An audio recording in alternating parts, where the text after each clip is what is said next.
Very warm good morning to all of you my friends. आप सभी का हमारे चैनल द स्टडी टेक में स्वागत है। So in this video we are going to discuss the complete Hindu newspaper analysis of 28 August 2022।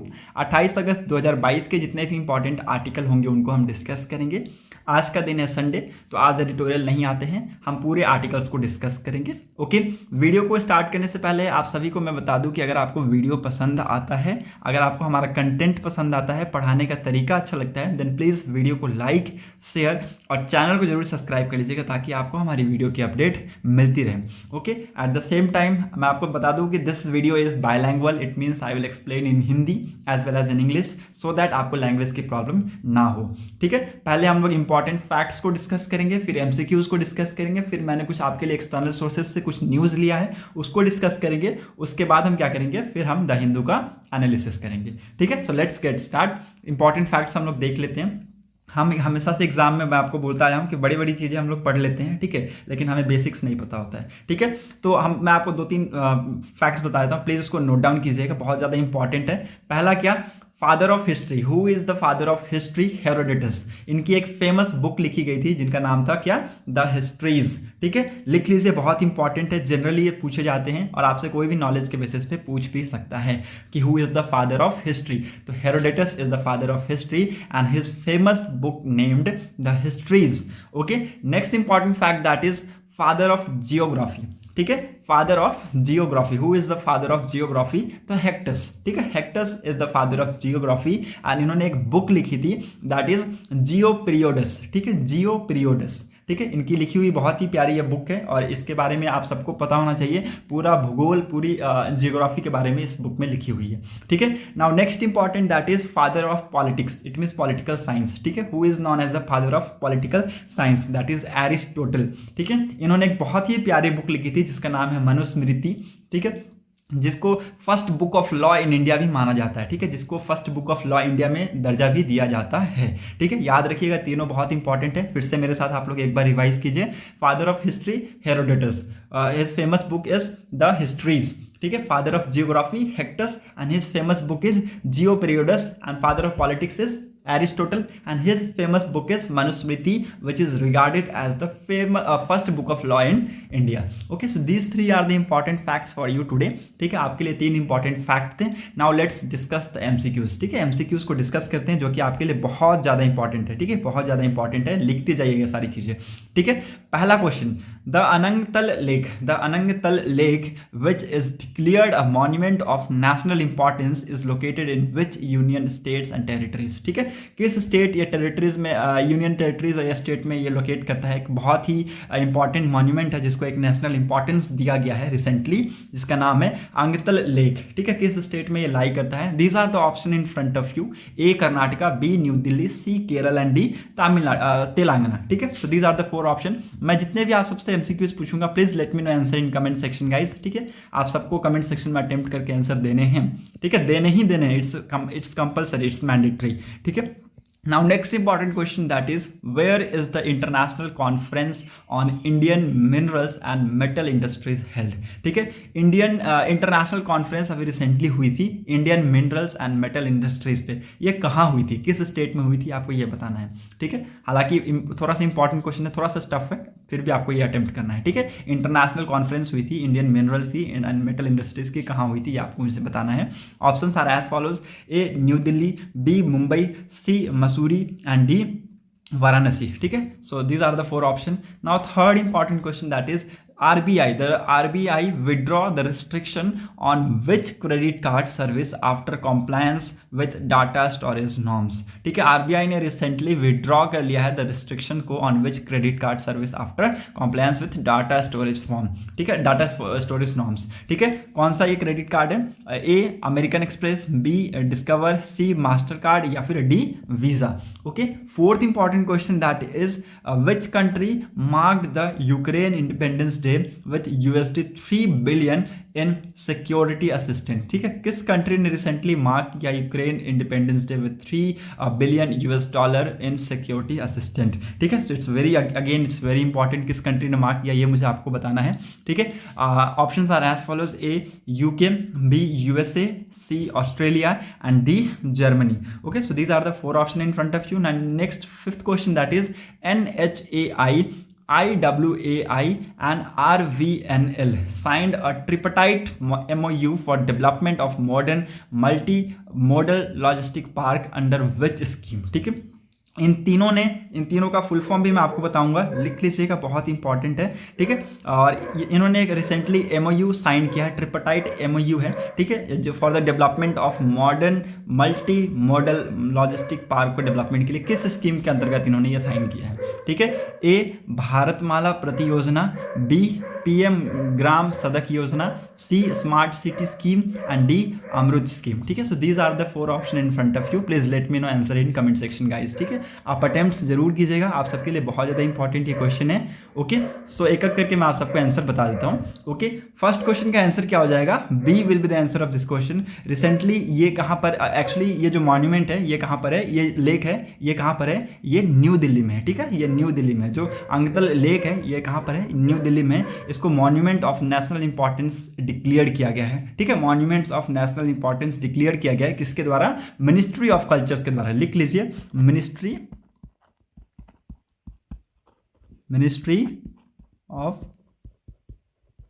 Ministry of culture के द्वारा इसको monuments of national importance declare किया गया है। It is located in New Delhi. Okay, again very important. Okay, second important question that is, मैंने आपसे पूछा था कि इंटरनेशनल कॉन्फ्रेंस अभी हुई है किसके ऊपर? Indian mineral and metal industry के ऊपर। ये कहाँ हुई है ये आपको मुझे बताना है। तो इसका आंसर मैं आपको बता दूं, A will be the answer of this question. Again New Delhi में ये कॉन्फ्रेंस हुई थी। ठीक है, न्यू दिल्ली में कॉन्फ्रेंस हुई है और इसकी थीम क्या है? थीम लिख लीजिए, transition towards 2030 and vision 2047 in New Delhi. ठीक है, ट्रांजिशन टुवर्ड 2030 एंड विजन 2047। ठीक है, ये हुआ है न्यू दिल्ली में। A will be the answer of this question. लिख लीजिए, again very important, it is as a part of Azadi ka Amrit महोत्सव। इसके अंदर इस कॉन्फ्रेंस को ऑर्गेनाइज कराया गया in collaboration with ministry of steel and ministry of mines. ठीक है, तो दोनों के कोलैबोरेशन के साथ इसको कंडक्ट कराया गया इस कॉन्फ्रेंस को न्यू दिल्ली में।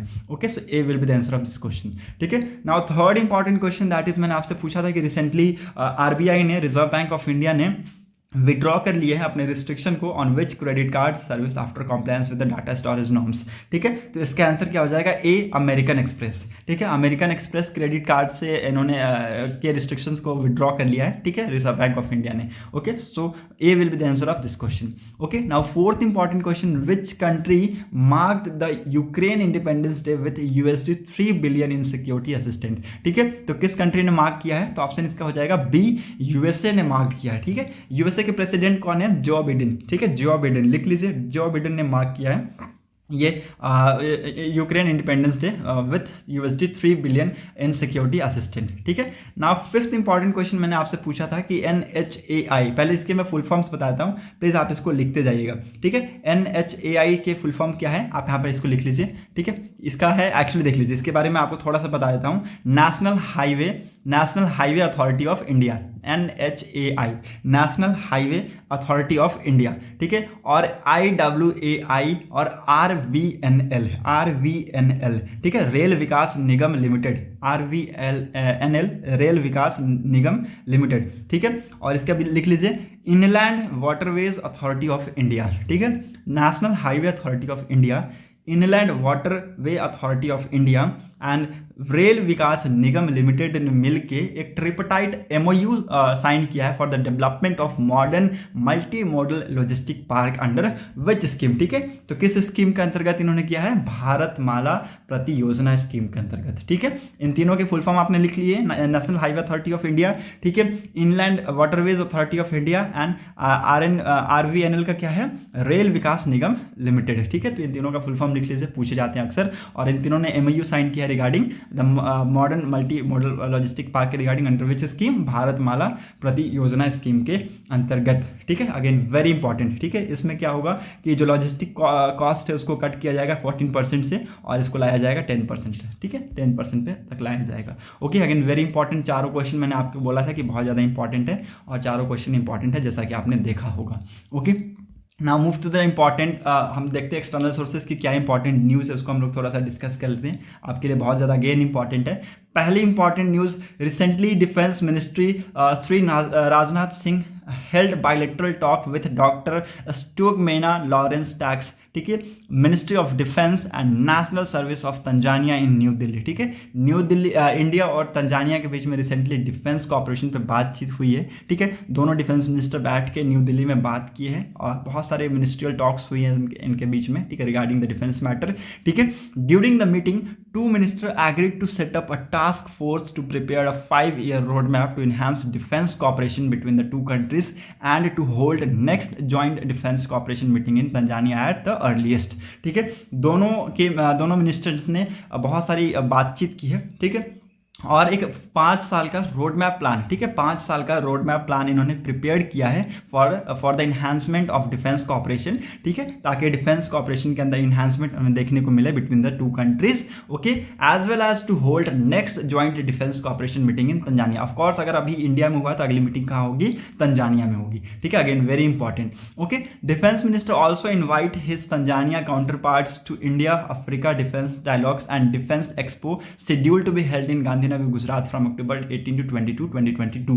ठीक है, डिफेंस मिनिस्टर ने इनवाइट किया है तंजानिया के काउंटर पार्ट्स को in India African defence dialogues as well as defence expo होने वाला है, आप सबको पता है, गांधीनगर गुजरात में अक्टूबर 18 से 22 के बीच में। ठीक है, तो उनमें इनको इन्वाइट किया गया हमारे डिफेंस मिनिस्टर राजनाथ सिंह जी के द्वारा। ओके, सो अगेन आपको याद रखना है इंडिया और तंजानिया के बीच डिफेंस मिनिस्ट्रियल टॉक हुई है और ये सारी चीज़ें इसमें बात हुई है। ठीक है, now second important news that is former chief economic advisor India K Subramanian. ठीक है, इंडिया के farmer chief economic advisor K Subramanian was recently appointed as executive director of India at IMF। जैसा कि मैंने आपको कल भी बताया था, आज के दिन भी मैं आपको रिमाइंड करा देता हूं। ठीक है, ये क्या रह चुके हैं? Former chief economic advisor. ठीक है, चीफ इकोनॉमिक एडवाइजर रह चुके हैं इंडिया के पद पे। ठीक है, के सुब्रमण्यम जी इनका नाम है, इनको रिसेंटली अपॉइंट किया गया है executive director of India at IMF international monetary fund. ठीक है, he will replace Surjit S Bhalla. ठीक है, ये किसको रिप्लेस कर रहे हैं? सुरजीत एस भल्ला जी को रिप्लेस कर रहे हैं, लिख लीजिए, बहुत इंपॉर्टेंट है। ठीक है, अभी इन्होंने किसको रिप्लेस किया है? सुरजीत एस भल्ला जी को रिप्लेस किया है, who was appointed as India's executive director on the board of IMF in 2019। ठीक है, सुरजीत एस भल्ला जी अपॉइंटेड किए गए थे इंडियाज के executive director on the board of IMF in 2019। ठीक है, K Subramanian tenures in this post will start from November 1। ठीक है, तो नवंबर 1 से इनका टेन्यूर स्टार्ट किया जाएगा from in this post and will continue for a period of 3 years until further orders. ठीक है, तो जब तक कोई फर्दर ऑर्डर्स या फिर 3 साल के पीरियड तक ये कंटिन्यू करेंगे K Subramanian ji on the post of executive directors of India at IMF। Okay, so आपको याद रखना, again this news again very important. ये किसको रिप्लेस करेंगे ये भी आपको याद रखना है, सुरजीत एस भल्ला जी को ये रिप्लेस करें। मैं लिख देता हूं, यहाँ पर लिख लीजिए, सुरजीत एस भल्ला। ठीक है, सुरजीत एस भल्ला जी को ये क्या करेंगे? रिप्लेस करेंगे। ठीक है, अगेन वेरी इंपॉर्टेंट न्यूज़ था ये। ठीक है, तीसरा मैंने आपको कल भी बताया था कि DRDO के नए चेयरमैन अपॉइंट किए गए हैं। ठीक है, नाउ थोड़ा सा मैं आपको DRDO के बारे में बता देता हूँ। ठीक है, DRDO बहुत ज़्यादा न्यूज़ में है, उसके बारे में आपको मैं थोड़ा सा बता देता हूँ। DRDO क्या है? एक प्राइमियर एजेंसी है। ठीक है, प्राइमियर एजेंसी है working under department of defence research and development of ministry of defence. ठीक है, ये किसके अंतर्गत काम करती है? डिपार्टमेंट ऑफ डिफेंस रिसर्च के अंदर काम करती है and development of ministry of defence के अंदर ये काम करती है। ठीक है, it is charge with military research. ठीक है, it is charge with military research and developments. ठीक है, ये एक्चुअली मिलिट्री से रिसर्च और डेवलपमेंट के लिए जानी जाती है। The agency headquarter in Delhi. ठीक है, इसकी हेडक्वार्टर कहाँ पर है? दिल्ली में इसका हेडक्वार्टर है, लिख लीजिए, इसका हेडक्वार्टर कहाँ पर है? दिल्ली में। It was establish in 1958। ठीक है, लिखते जाइएगा, बहुत सारी इंपॉर्टेंट मैं फैक्ट आपको बता रहा हूँ। प्लीज मेरी आप सभी से रिक्वेस्ट हुई कि लिखते जाइएगा। ठीक है, क्योंकि अगर आप छोड़ दीजिएगा तो फिर बाद में आपको ही प्रॉब्लम होगी, ठीक है, बाद में आपको प्रॉब्लम होगा डेफिनेटली, ठीक है। डीआरडीओ का फुल फॉर्म आप सबको पता है, डीआरडीओ का फुल फॉर्म सबको पता है, और ये एक प्राइमियर एजेंसी है जो डिपार्टमेंट ऑफ डिफेंस के अंतर्गत काम करती है और मिलिट्री रिसर्चेस एंड डेवलपमेंट के रिगार्डिंग ये काम करती है, ठीक है। इसका हेडक्वार्टर कहाँ पर है? दिल्ली में इसका हेडक्वार्टर है, और ये स्टैब्लिश हुआ था 1958 में, ये स्टैब्लिश हुआ था। In 1979 DRDO was set up as a service of group A officer and scientist, ठीक है। तो 1979 में क्या हुआ था कि DRDO defence research development service ये एक्चुअली सेटअप किया गया था फॉर ग्रुप ए ऑफिसर, ठीक है। तो ग्रुप ए ऑफिसर की सर्विस के लिए इसको डेवलप किया गया था। रिसेंटली मैंने आपको ऐसा बताया समीर वी कामत जी को अपॉइंट किया गया है नए डीआरडीओ के चेयरमैन, और ये रिप्लेस किए हैं किसको? डॉक्टर जी सतीश रेड्डी जी को रिप्लेस किए हैं, ठीक है। सो अगेन वेरी इंपॉर्टेंट, और ये कंटिन्यू करेंगे till the age of 60 years, ठीक है। तो till the age of 60 year तक कंटिन्यू करेंगे नए चेयरमैन समीर वी कामत जी, ठीक है, Sameer V Kamat ji. Okay, now 3 important news थी आपके लिए, और कुछ इंपॉर्टेंट्स मैंने आपको एमसीक्यूज बता दिए, कुछ इंपॉर्टेंट फैक्ट्स बता दिए, तो होप आपको समझ में आया होगा। अगर अभी भी तक नहीं समझ में आया है then please let me know कि आपको कहाँ डाउट है, कमेंट सेक्शन में प्लीज़ लेट मी नो, ठीक है। आप सबके लिए कमेंट सेक्शन खुला हुआ है। Now let's discuss the Hindu analysis, Hindu को डिस्कस करते हैं क्या कुछ इंपॉर्टेंट न्यूज़ है। पहले पेज की ये इंपॉर्टेंट न्यूज़ है, ठीक है। रिसेंटली हमने सबने देखा कल के दिन की ओथ सेरेमनी हुआ है, किनका? आप सबको पता है किनका ओथ सेरेमनी हुआ है ना? Chief justice of India, 49th chief justice of India के रूप में हमें मिले हैं, ठीक है। 49th चीफ जस्टिस के रूप में हमें मिले हैं, और एन वी रमन जी को रिप्लेस किया उन्होंने, ठीक है। एन वी रमन जी को रिप्लेस किया, okay. Justice U Lalit ji ने, जस्टिस उमेश उदय ललित जी ने रिप्लेस किया है, और ये बन गए 49th chief justice of India, ठीक है। हालांकि इनका पोस्ट नवंबर में आई थिंक ये हट जाएंगे, ठीक है। नवंबर तक ही इनकी पोस्ट है, ठीक है, उसके बाद ये हट जाएंगे, ठीक है। तो कुछ लाइफ टाइम पॉक्स इनको एक्चुअली जो former chief justice of India होते हैं या फिर सुप्रीम कोर्ट के जो जजेस होते हैं उनके लिए कुछ लाइफ टाइम पॉक्स का अनाउंसमेंट किया गया है। क्या कुछ पॉक्स है वो हम देखेंगे, ठीक है।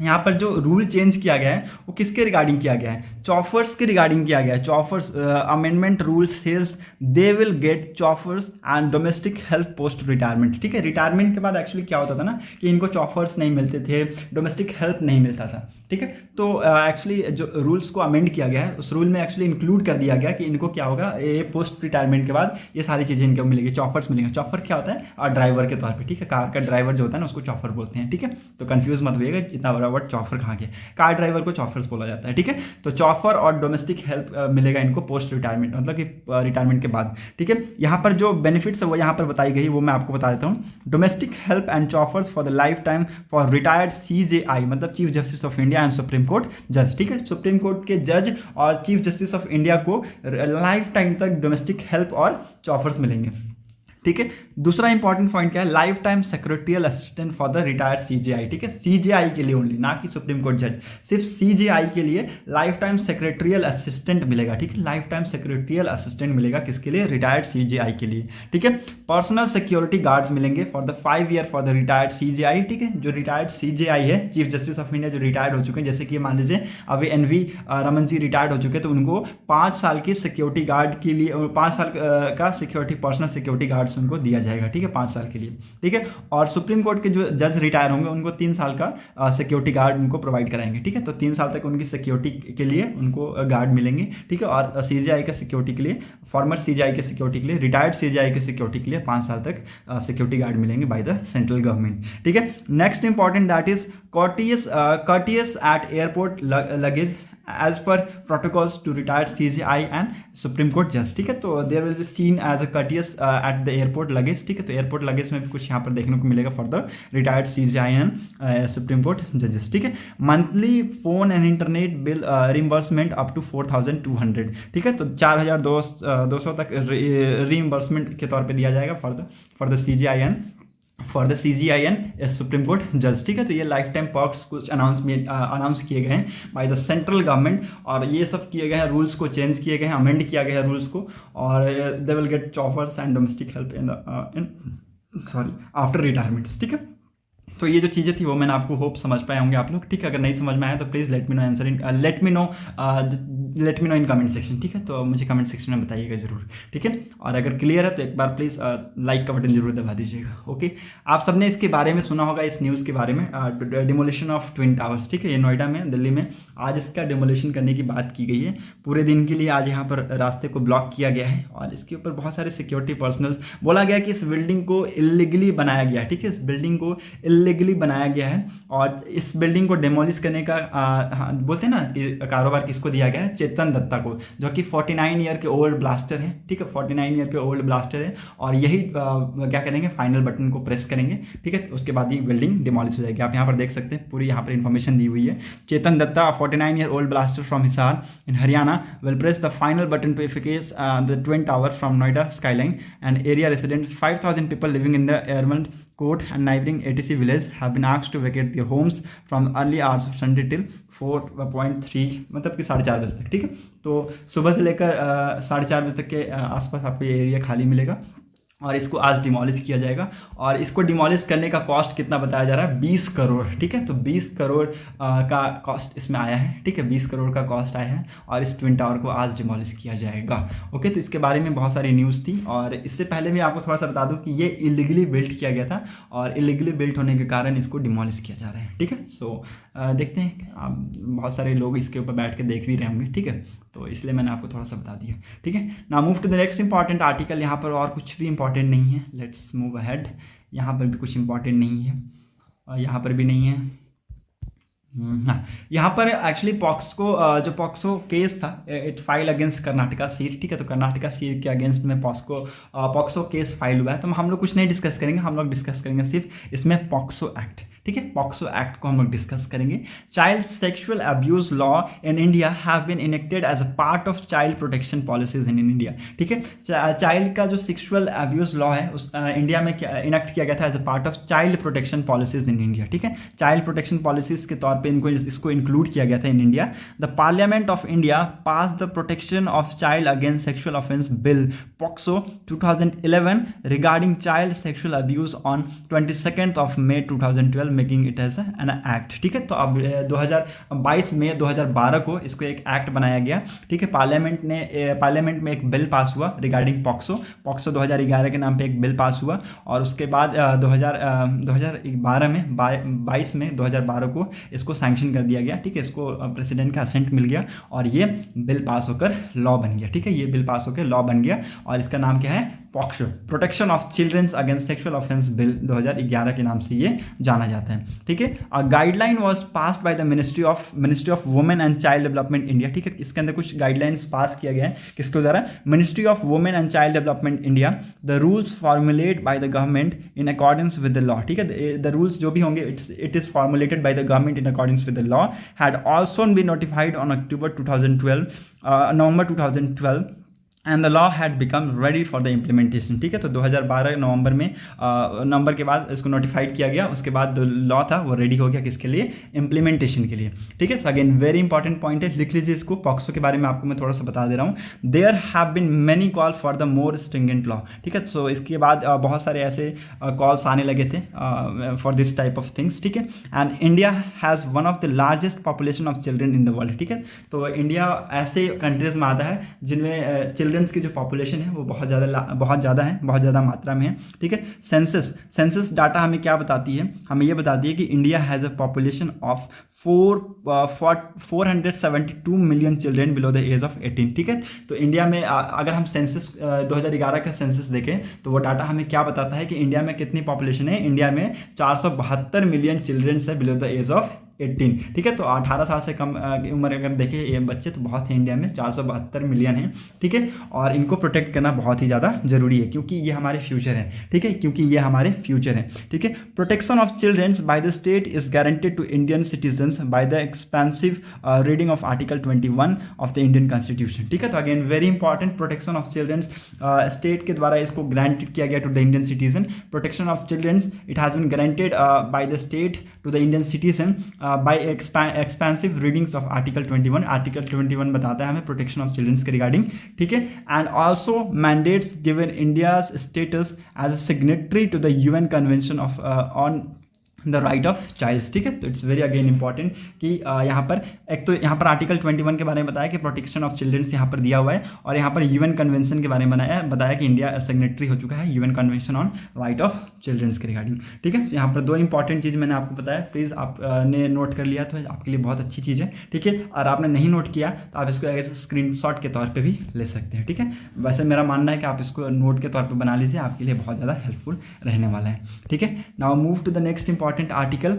विक्रांत के बारे में हमने कल भी डिस्कस किया था कि Vikrant will be commission on सितंबर 2, ठीक है। तो 2 सितंबर को विक्रांत को कमीशन किया जाएगा, और अभी यहाँ पर बताया जा रहा है कि Vikrant will take time to be fully ready, ठीक है। तो इसका मतलब मैंने आपको उसके पहले भी बताया था कि विक्रांत को अगर फुल्ली ऑपरेशनल होना है तो 2023 के एंड में या फिर मिड में हमें देखने को मिलेगा विक्रांत का फुल्ली ऑपरेशन, ठीक है। तो फुल्ली ऑपरेशनल देखने को कब मिलेगा, या तो एंड ऑफ द 2023 या फिर मिड, ठीक है। तो उसके बीच में आपको देखने को मिलेगा विक्रांत, ठीक है। ये इंडिजिनियसली बिल्ट है, इसलिए बहुत ज़्यादा ये न्यूज़ में भी है, और हमारे लिए बहुत ज़्यादा खुशी की बात है कि हमने ये मेड इन इंडिजिनियसली बनाया है एयरक्राफ्ट कैरियर, ठीक है।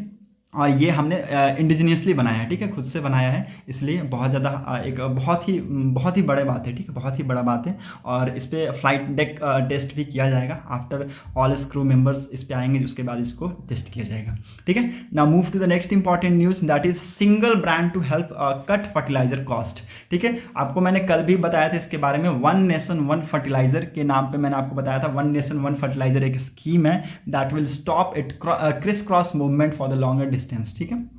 इसके अंदर क्या है देखिए, जैसे कि आपको मैं क्लियर शब्दों में बताता हूँ, ठीक है, ना इतना ज़्यादा लेंदियस वे नहीं लेके जाऊँगा, ठीक है, क्लियर शब्दों में बताऊँगा।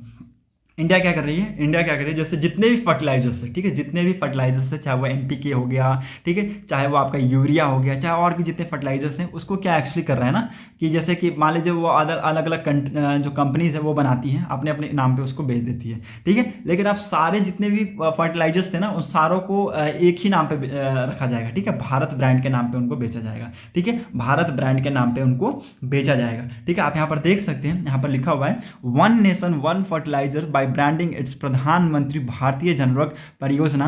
और ये एक्चुअली क्या कर रहे हैं ना, जो ऑपोजिशन लीडर हैं, ये उनको बोल रहे हैं कि आप सेल्फ प्रमोशन के लिए ये स्कीम को लेकर आए हैं, सेल्फ प्रमोशन के लिए इस स्कीम को लाया गया है। बल्कि हालांकि अभी union minister for the fertiliser and chemical Mansukh Mandaviya, उन्होंने कहा है कि the scheme was aimed at reducing the logistic cost, ठीक है, involving in transportation of fertiliser का जो ट्रांसपोर्टेशन होता है उसमें जो लॉजिस्टिक कॉस्ट आती है उसको रिड्यूस करने के लिए इस स्कीम को लाया गया है। अगेन वेरी इंपॉर्टेंट है, लिख लीजिए इसको, बहुत ज़्यादा इंपॉर्टेंट है, ठीक है।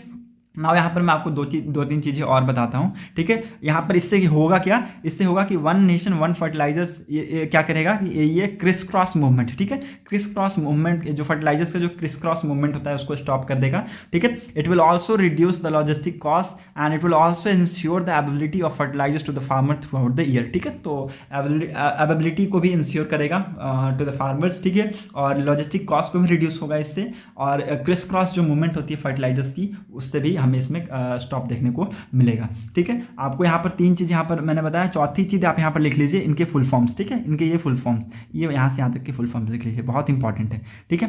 मैं आपको बता देता हूँ, DAP एक नाम का फर्टिलाइजर, MOP एक नाम का फर्टिलाइजर, और SSP एक नाम का फर्टिलाइजर, यूरिया तो है ही, ठीक है। Diammonium phosphate DAP and muriate of potash, ठीक है, MOP and single super phosphate, ठीक है, तो SSP सिंगल सुपर फॉस्फेट, ठीक है। तो डिमोनियम फॉस्फेट और म्यूरेट ऑफ पोटाश और सिंगल सुपर फॉस्फेट, ये आप लिख लीजिए, these are the essential fertilisers, ठीक है। तो ये बहुत ज़्यादा न्यूज़ में है, और इनको एक ही नाम पे बेचा जाएगा, दैट इज़ भारत, ठीक है, भारत ब्रांड के नाम पे बेचा जाएगा।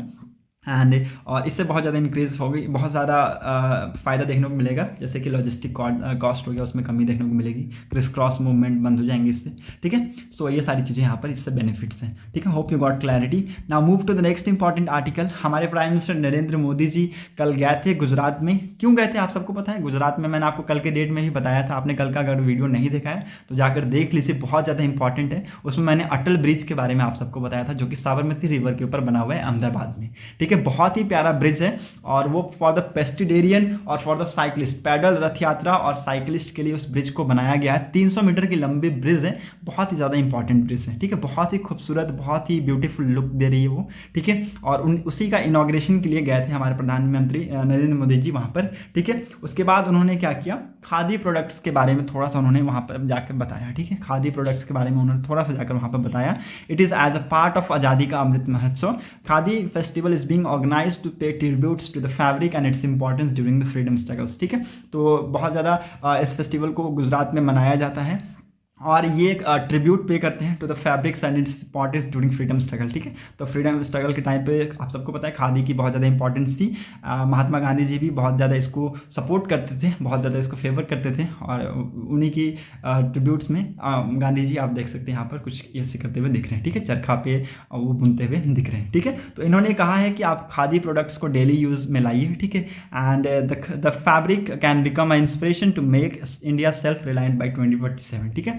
तो इंडिया को जो फैब्रिक्स है इससे इंडिया को एक इंस्पिरेशन मिलेगी to make India self reliant by 2047। 2047 को आप सबको पता है 2047 न्यूज़ में क्यों है, अगर अब तक नहीं पता है तो मैं आप सबको बता देता हूँ, 100 ईयर ऑफ इंडिपेंडेंस, ठीक है, 100 year of India's independence we are going to celebrate in 2047, ठीक है। इसीलिए 2047 को बहुत सारे एम्स रखा गया है, ठीक है, बहुत सारे एम्स रखा गया है, ठीक है। तो सेल्फ रिलायंट बनाने के लिए खादी को भी यूज़ में लाना होगा, ठीक है। और इससे मैं आपको पहले बता दूं कि एक सिंबल ऑफ सेल्फ रिस्पेक्ट है, ठीक है। ये भी उन्होंने कहा है कि जैसे कि मान लीजिए अभी के डेट में क्या हुआ है ना कि अभी के डेट में इसका जो यहाँ पर ये खादी है ज़्यादातर प्रमोट नहीं हुआ, इसकी वजह से खादी में डिक्लिनेशन देखने को मिला, ठीक है। इन्होंने कहा है कि after that khadi and related industries in the country were not promoted and led to there